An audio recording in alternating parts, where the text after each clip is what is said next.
Welcome back to another episode of Spilled Ink. We're starting to get this thing rolling. It's been great so far. Had some pretty cool guests, and I'm excited to welcome this week's guest, Jason Rimkus, current defensive coordinator at Bothell High School. We go way back. I think that's the thing, tapping into my old connections as I start cultivating some new stories. And the thing that I remember the most about you is the day that I followed you around when you were Interlake head coach. Yeah. And I wrote that story. And then I used to live on Lower Queen Anne. So I was probably going to dinner and I walked by and I looked in a window and I swear I was like, that has to be Sean Kemp. And I swear, like, and there's this new bar opening, and that is definitely him, like sanding the bars, doing some sort of construction work. So that was the first thing that I noticed, and that ended up being cool because later on I did a podcast with him for a minute and my dad at the Times, and I hung out with him at that bar several times. Um, and then I proceeded to walk down the street, and there was another storefront being redone, and it was they used to paper, they used to paper them with newspapers. Yeah, yeah, That I don't think they do that anymore because there are yeah. so few of them. And right there in the window was my story on you, and I thought that was, to me, that was a cool moment that it was for me, like, oh, it's right there on the street. Anyone could walk by and see it. Yeah. And I say all that to say, what do you remember of that experience? Man, I remember you getting to my place at like 5:45 in the morning, 6 or something like that. All the chaos that encompasses being a head coach happened on like that day. And you got to be right there, kids acting out in the classroom and having to support them, kids being sick at the last second, can't make it to the game. Just the constant, the job, the 24-hour role that it is being a head coach. That day, like I'll never forget. One, because you were with me and we got to have a lot of fun. It was some stressful times for me at that time as well. But yeah, that day epitomizes being a head coach at the high school level sometimes. And it's fun. I love coaching. I'm, really thankful and blessed that you chose me for that opportunity. Um, yeah, it'll be something I'll never forget. That's for sure. I've never had anybody follow me around all day. Yeah, I have to imagine that while fun, that was a bit strange. Having someone document your every move for, a full day, 5 a.m. to 10 p.m. Yeah, I think it was even later than that because the game, yeah, I think you ended off in the article somewhere around 11 o'clock. I mean, you did a good job because you definitely wrote like it was dark and raining to start the day and it was dark and raining to end the day. I mean, that's kind of classic Seattle, but yeah, I mean, thank you again because you did a good job. Yeah, I mean, I appreciate that. I remember, I think, like things that stand out about that day were, going to Qdoba for lunch over in Bellevue, and I believe there were some kids there, like some of the players were there, and I don't know, it was just cool to get such an inside look at things, and that's what I've always appreciated most about getting to cover sports is when you get to go behind the scenes. It's what I enjoyed most about getting to work with Sark at UW, and I think that's always pretty cool. When you look back on, you mentioned the the challenges of being a head coach. What do you remember most about being a head coach at Interlake and that time there and trying to build a program?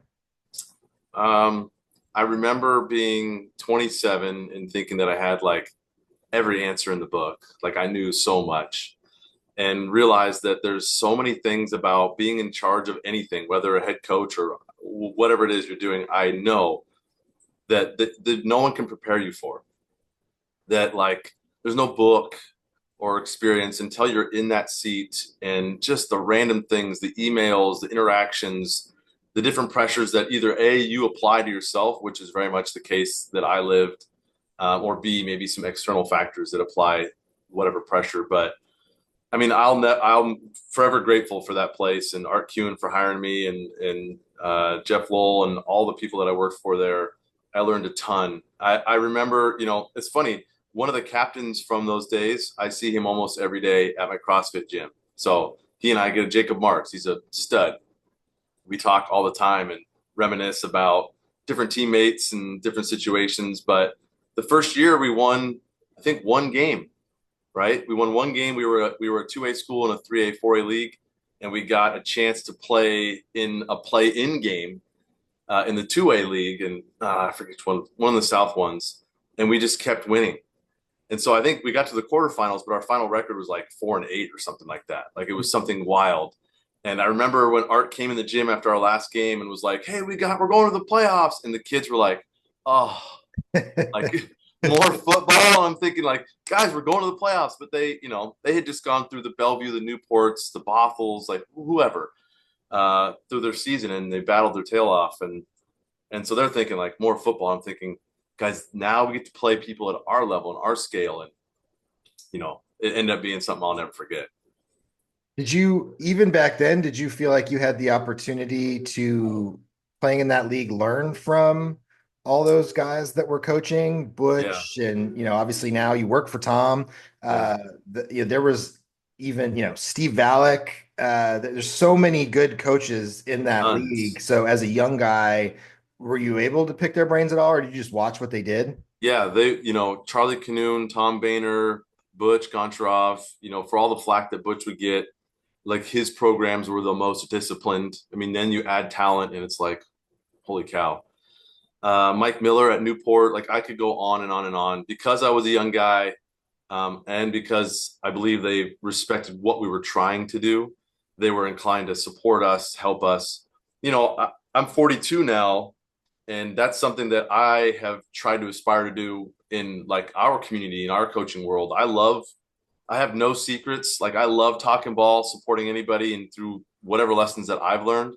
And that kind of, I think, started when I got that same treatment when I was a young know-it-all head coach. Like a lot of the guys in that league, super good, very veteran, great human beings that completely, brought me under their wings. Even though, like, we could play. I got a kid named Jordan Todd. Jordan is amazing. He lives in San Diego now, and he's an absolute stud.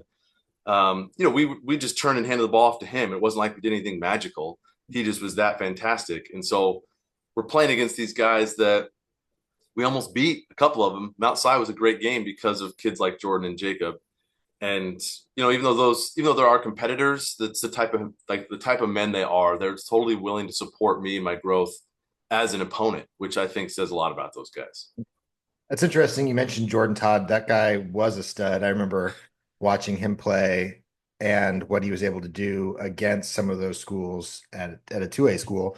Yeah. That was really cool. That's a nice. And at first when you said the name, I was like, I remember that guy, and I was like, oh, now I remember that guy. Uh, when I think, when I think about how hard it is to be a coach and an educator today, how hard was it for you to make a career transition of sorts? And do you miss it? I mean, I'm sure you do miss the educator piece of it, but what sparked it, and what has that been like? Yeah, I might have left teaching in one of like the worst job markets, so the timing wasn't the best. My life is in a situation where I can do some of these things. I will never, if possible, give up coaching football. It's definitely something like I was born to do. Like I love it. I've grown a ton. It's made me who I am. All my relationships that are real close are through sports. Even talking to you, it's through sports, Mhm. right? And I do love teaching. That'll always be a part of me as well. I just wanted a new challenge. And when I resigned from being a head coach at Redmond, life was just in a tough place. On the football field, I was my own worst enemy. Like I expected these things that maybe we weren't able to achieve, and really, the success we had might have been the best that we could have done. I don't know. Um, but after I resigned from being a head coach, I tried hard to find other avenues. I networked like crazy and met with people, and I'd go on Microsoft campus or wherever and just see what life was like in these other outside of teaching because it's so unique as an industry and a career. Um, and then I got recruited out of teaching by a gentleman who wanted to start up basically a national glazier clinic, a competitor for glazier. So, I mean, glazier is like the Starbucks of coffee when it comes to the coaching um, uh, clinic industry. And so that was really cool. I spent, 8 months networking with coaches all over the country, talking football, creating these clinics. So it was a good segue out of teaching. It was a good opportunity to take a different passion I had, which was coaching, and try to apply that on a national scale. And it's been awesome. I've got a lot of friends that are in Atlanta now that coach ball, or Texas, or wherever. Football is different in different areas of the country, but coaching is pretty much the same. It's guys that love the game, they love kids, they love supporting their community. So that was a blast. It's a bummer, most startups, money is an issue, and that became the thing, and so that shut down. And I'm still in that space. Like I don't want to be a head coach again. I've got maybe the best job in coaching. Like I work under a Hall of Fame guy at a great school, and I get to coordinate defense, and I get to also impact the culture of our community and our kids. So like, you know, what the heck? I can try to find something else. And I love tech. I love gaming. I got a nerd side to me.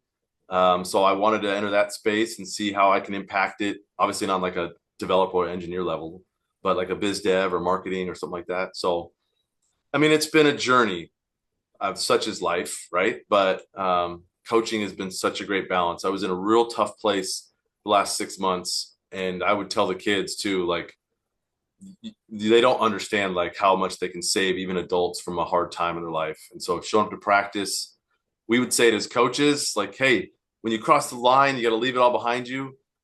Even as adults, it was so true. And those like coaching ball just I know has helped me, and even in the transition from my careers. And I yeah, can't say much more about that. It's been tough and a blessing all at the same time.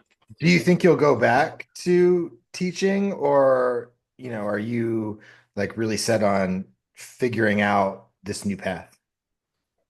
Right now, I'm pretty set on it.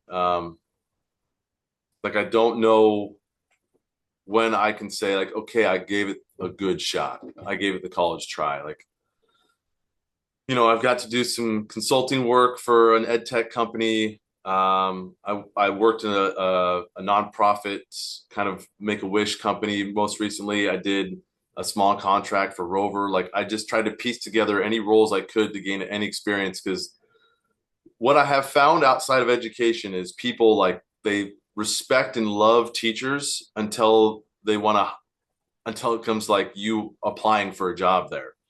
It's like your skills and experience don't transfer to anything in their opinion. But if you talk to them personally, it's like, man, I could not do your job. What you do is so great. You're such a great person. You wear all these hats. That's so fantastic. I could not do that. And then it comes to like, thank you. And I'm applying for a role in your company. Oh, you just don't have the experience that we're looking for. Like, okay, all right. So that's kind of the hurdles. I think I've given it like it's been pretty much this solid year, maybe year and a half. I don't know when I'll be able to say I gave it a good shot, and yeah.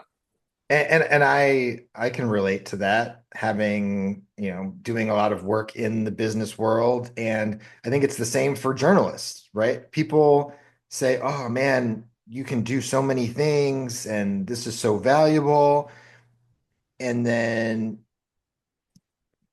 I don't know how you fit in. And the crazy thing in roles that I go into is that maybe I'll be doing social media, and then, hey, here we have someone else doing copywriting. Well, I that's one of the things I do, and I'm happy to not do it in some ways because that takes it off my plate. And I think it's really hard for people to understand versatility. They see it, this is what this person does, this is what this person does. Often in job descriptions, I know you've seen that where it'll say, oh, we need 15 years of experience, but this is an entry level job and you got to have these degrees Yep. and you have to do this very specific thing in Yep. addition to wearing all the other hats. So I can Well, empathize, and AI has done a number on that. I mean, I've even interviewed for roles where the person said, "Hey, that's not. I mean, that's way too much."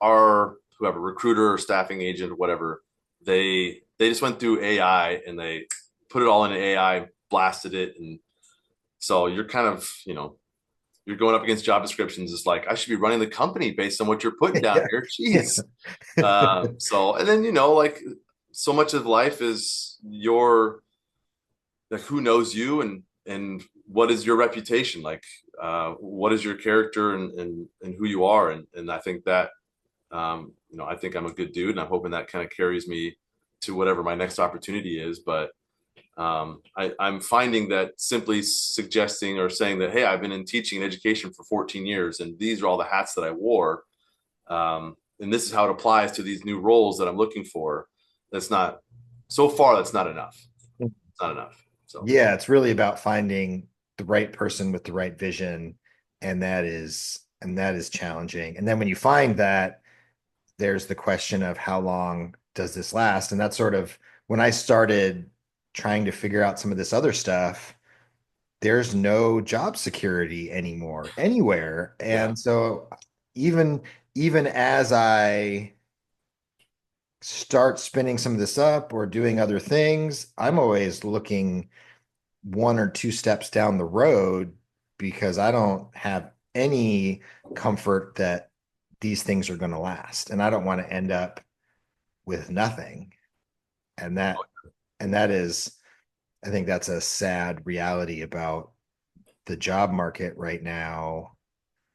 And I'm not sure how everything's changing so fast. I don't know, yes you know.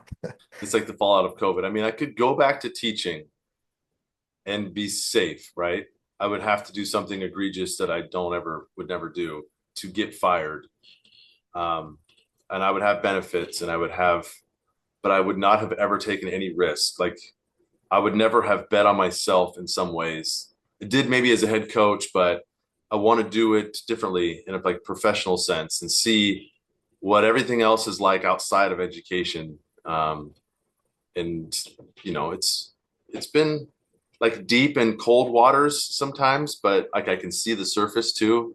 So I just got to keep swimming, I guess is the best way to put it. So One of the things that I think is part of coaching is preparing kids for the future and life after football, um, getting them ready for adulthood.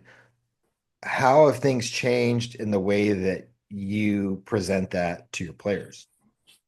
um, when I first started coaching, I did a lot of like coach talk.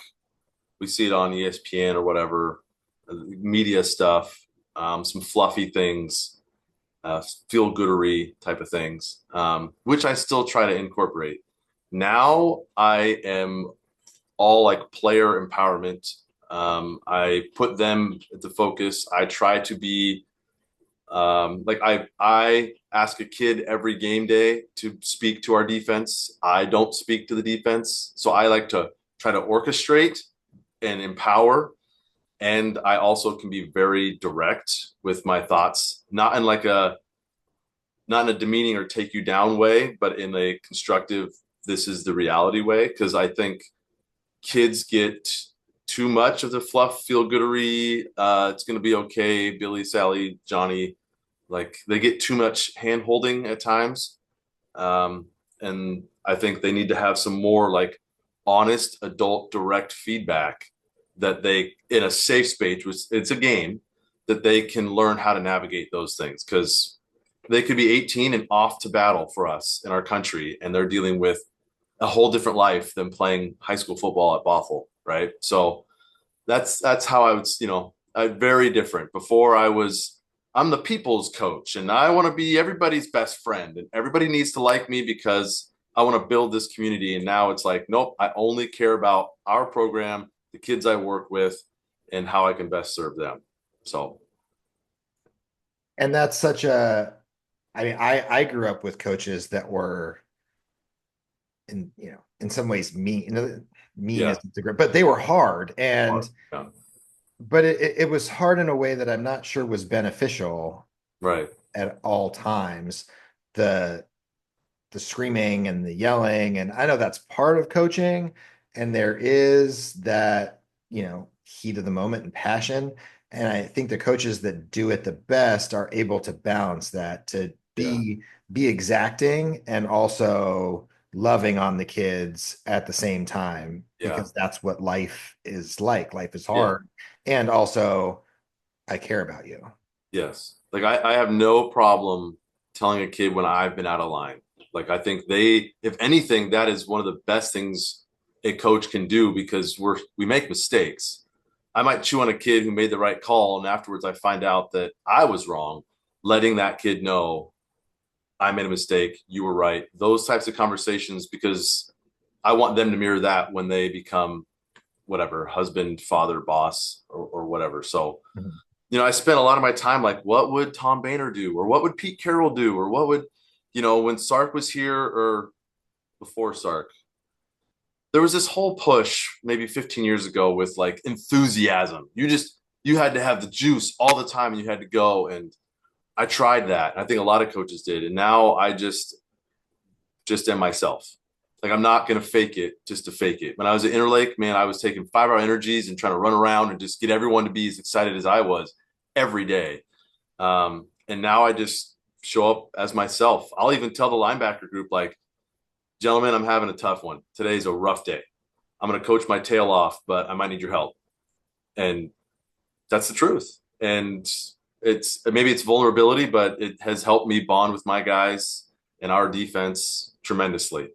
So just showing up my authentic self. Some days I have that energy. Some days I'm just going to stand back and let somebody else take the lead on the energy role. And um, yeah, it's a lot of growth. Again, I met you when I was 27. I'm 42 now. So a lot of life has happened in between those years. And I really respect that, the vulnerability piece of it. And I think everyone, when people can show up as their authentic selves, that's when you get their best. And that's that's something that I have had to learn as a 43-year-old. Yeah. So it's strange. I remember thinking how young you were when I did that story, and we were essentially the same age. And it's kind of funny thinking Yeah. about that. Yeah. Um, yeah, but it does seem just the world in serving kids has evolved so much, and it's always nice to see when people in the coaching world evolve with it. Yes. Yeah. Yeah. There's some things about our space that I don't necessarily agree on, like the way the world has adapted. I get it. Like we want what's best for kids. I don't think we all agree on what's best for kids sometimes. I think that's what it would kind of come down to. So yeah, I'm like I said, I'm lucky. I've had some great mentors. I have great mentors now, college, high school, landscape. Um, and I think, I just got tired of trying to do it other people's way. Like whatever. I know what I'm doing now. I know who I am now. And the kids, you remember what it was like when you were young? You can smell fake when Mhm. you're a kid. And that would be a detriment. I think our defense plays at a level it does because the people in charge are authentic and the kids are more inclined to buy in and own what we're doing than if I was to just be fake and rah. And so, yeah, I think the genuineness supports our ability to play the game. So, Yeah, I think when coaches can do that, that really seems to be the difference maker. And I think that's what I appreciated about a lot of the coaches that I covered. It's when you were at Interlake, Butch was unapologetically Butch. Tom is unapologetically Tom. Charlie Canoon is probably the epitome of doing it his way, right? And that yeah, was, I so respect all of that and miss, it's great connecting with Tom again because he's still there, and I miss Butch, and I miss Charlie. I keep meaning to get to a Mount Si game because I love Matt Taylor, and he kind he's of no has longer there. he's kind of gone. Oh, he's not at Mount Si anymore. No, he just left this year. Oh, okay. Yeah, yeah. Yeah, well, I that's another guy that I think is great. And Be another good interview because he's had a journey too, right? yeah, exactly. He has this thing where I want to know if he still does it, where he would drive a fireworks truck in the summer Uh, and drag to yeah, deliver. And he actually invited me. He's like, "Yeah, you want to go with me?" And it didn't. I wasn't able. At first, I thought I was like, I don't know about that. Now I'm like, oh, I would love to do that. yeah. It'd be such a great story. The last thing I want to ask, because we're running a little bit short on time here, is how I talk to a lot of people about the NIL space and how that is impacting kids, and not necessarily even from a money standpoint, but from an opportunity standpoint. So kids who would used to go to UW or Wazoo, and programs would kind of take a flyer on them because they had a scholarship that they could give them, and now maybe they don't, or it's so important to go grab a guy out of the portal because he can contribute right away. So this kid needs to go to Montana State, Portland State. What have you seen? What are you seeing in that space? And like I heard someone was telling me yesterday that coaches don't even come to campus anymore. I'm not a head coach anymore. I would agree with that statement. Tom doesn't talk to them as much. They still come through. I think some of the ones that do it right are the local ones. They still come through. They more or less go to the coaches that they trust to get like a lay of the land, like have you played this kid or this team? But no, they don't come through as much. The whole landscape of college football and everything, it has affected us. I worry that kids don't learn some things like rivalry and loyalty and commitment. Like, I mean, it might sound very boomer of me, but they're growing up in a world where the game, they can transfer at any time and go to any school they want. I mean, for almost any cause, it seems like. And then even then, the next levels that they see, they just see it as a business. And the kid, I could see where if I was in their shoes, that would like affect me too. That my love for the game isn't there when all I see in the game is business transactions and business decisions. Not as many people playing it for the passion for their team or the love. So I haven't. I don't know. I'd have to think harder on like how has it affected our team to speak more broadly, like or more specifically on it. But I do worry that it's kids are marketing themselves dramatically, right? Um, and it's yeah, yeah, it's an ugly thing. I don't know where it's going. I'm sure it's had some positives. People have made money where they wouldn't have otherwise, but I think overall the fallout from it is far greater than the few 1 to 2% of kids that have made benefit from it, right? You see the portal all the time. More kids enter the portal and stay out of it than find a new home. And I really think a lot of the times kids enter the portal, sometimes kids enter the portal and they say, like, oh, I just didn't get picked up. Like they voluntarily retire basically because I'm going to enter the portal. No one's going to pick me up.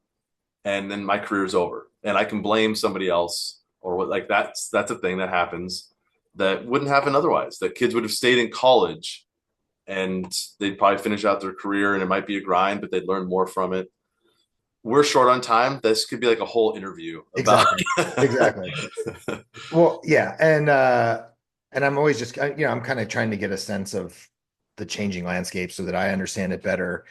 And I guess what I can say and what I would end it on is that I appreciate that there are guys like you out there who are just coaching ball and trying to develop these kids and provide some perspective that it's not all about the money. And I never want to, I would never be upset with the kid for taking care of themselves financially. Yeah, And but the that's so few and far between. exactly. I'm really proud. I have players in Division One. So proud of those guys. I'm just as proud of the guys that just signed D3 Mhm.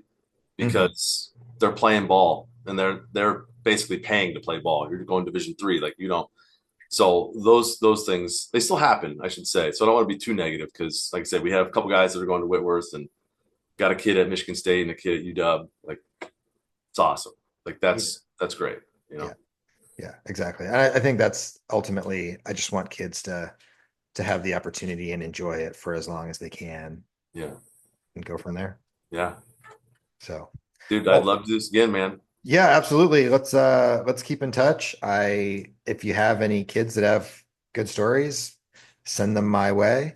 And yeah, I appreciate you coming on. And I'm gonna sign off before I get booted as I did in my last podcast interview. So, I appreciate it. Best of luck in everything else. It was great getting to see a couple Bothell games this year and see you coaching. And yeah, I really appreciate it. Yeah, always, man. We'll talk soon, bud. All right, sounds good. Take care. Take care. Bye.